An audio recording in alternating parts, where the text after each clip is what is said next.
let's talk about some decorative stitches.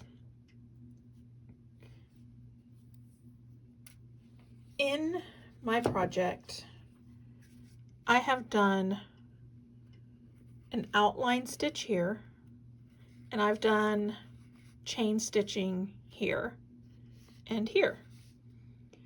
I'm going to demonstrate the outline stitch in this video, and I'm also going to talk about the back stitch, which is very similar, and you may enjoy using it with wool, but the back stitch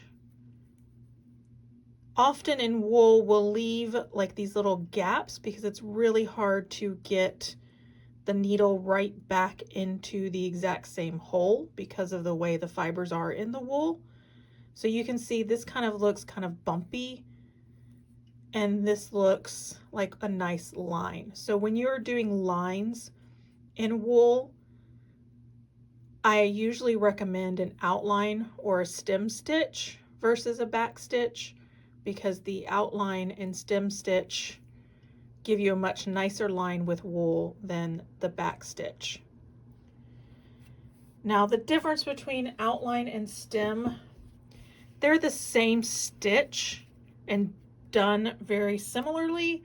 The difference is the direction that it wraps. You can see here with this stitch, you can see that it's wrapping this way, whereas the stem stitch wraps the other way. And I honestly mix them up all the time, so I usually just call them the outline stem stitch. And I'm going to demonstrate it on this little canvas, and I'm going to make them really big at first so you can see how the stitches work, and then I will make it a little bit smaller right below it so you can see how they should actually look.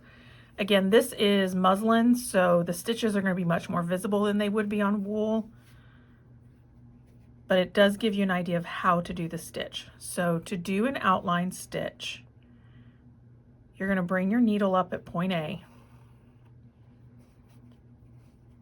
and bring it down at point B. This is the length of your stitch. So usually your stitch is a little less than 1/4 of an inch. You're gonna bring your needle back up at C. And notice my thread is below, so that when I pull, the thread line is below this line of thread that I'm working. So the thread line on the fabric is below my working thread. Now when I go to do the next stitch, I'm going to bring it down at D. So that's my full stitch length. So I'm actually going to bring it up at B. So when I pull, there's my whole stitch.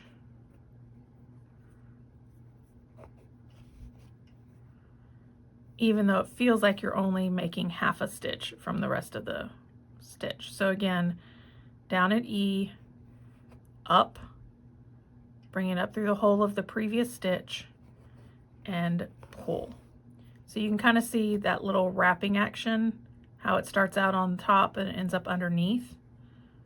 When you finish, you just bring it down into the final spot. So this is really large.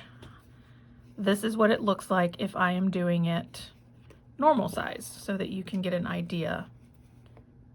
So A, B, come back up halfway between A and B, which is C. Go half the distance, bring it back up into that B stitch. Half the distance, back up into that previous stitch. And you can see how that's creating kind of a pretty rope straight line effect.